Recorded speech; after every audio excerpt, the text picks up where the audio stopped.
Dear friend, welcome to the lecture series in microprocessors and microcontrollers. In this video lecture, we are going to discuss about the architectural features of Cortex M3 microprocessor. Here, this is the architectural diagram of the Cortex M3 microprocessor.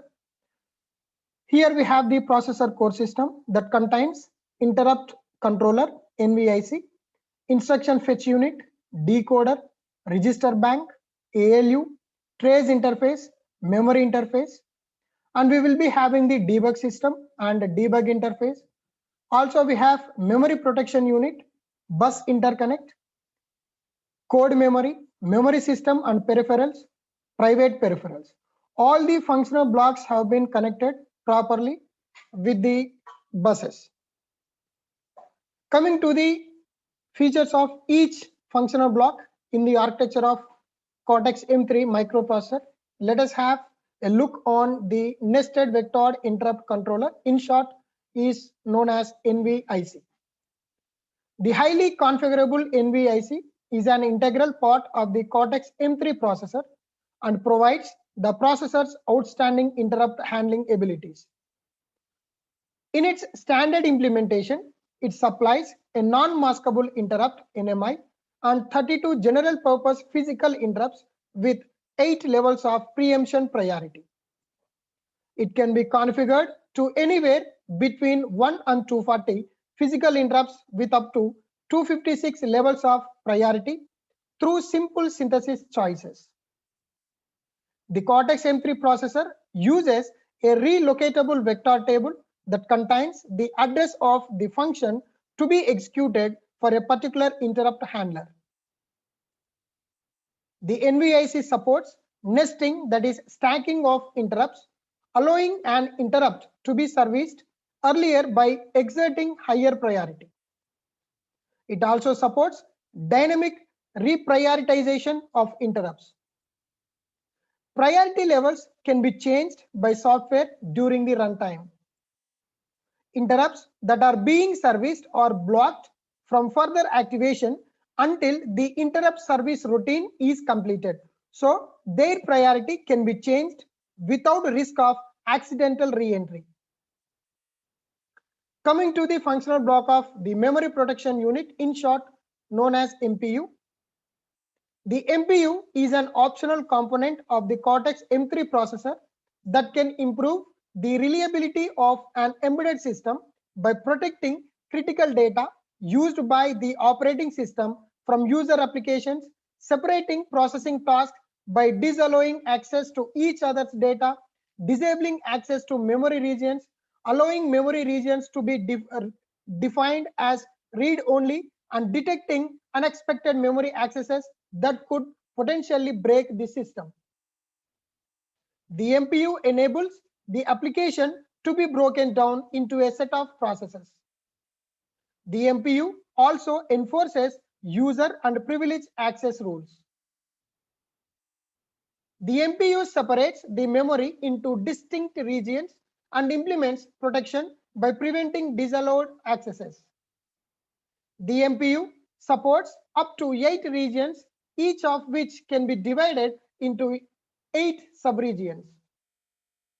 The protection for the regions is implemented with rules that are based on the type of transaction, like read, write, or execute, and privilege of code performing the access. The MPU also supports overlapping regions, which are regions that cover the same address. Coming to the debug and trace, the debug access into a Cortex M3 processor based system is through the debug access port, in short DAP, that can be implemented as either a serial wire debug port SWDP for a 2-pin clock and data interface, or a serial wire JTAG debug port SWJDP that enables either JTAG or SW protocol to be used. Debug actions can be triggered by various events like breakpoints, watch points, fault conditions, or external debug requests. When a debug event takes place, the Cortex M3 processor can either enter the halt mode or the debug monitor mode. Coming to decoder, ALU register bank of Cortex M3 microprocessor. The Cortex M3 core contains a decoder for traditional thumb and new thumb 2 instructions, an advanced ALU with support for hardware, multiply and divide, control logic, and interfaces to the other components of the processor. The Cortex M3 processor is a 32-bit processor with a 32-bit wide data path, register bank, and memory interface. There are 13 general purpose registers, 2 stack pointers, a link register, a program counter, and a number of special registers, including a program status register. Coming to bus interconnect, the bus interconnect connect the processor and debug interface to the external buses. There are several bus interfaces on the Cortex M3 processor. They allow the Cortex M3 processor to carry instruction fetches and data accesses at the same time. The main bus interfaces are as follows: code memory buses, system bus, and private peripheral bus. The code memory region access is carried out on the code memory buses, which physically consist of 2 buses, one called I code and the other called D code. These are optimized for instruction fetches for best instruction execution speed. The system bus is used to access memory and peripherals. This provides access to the static random access memory, SRAM, peripherals, external RAM, external devices, and part of the system level memory regions. The private peripheral bus provides access to a part of the system level memory dedicated to private peripherals such as debugging components. The Cortex M3 supports the thumb2 instruction set. This is one of the most important features of the Cortex M3 processor because it allows 32-bit instructions and 16-bit instructions to be used together for high code density and high efficiency.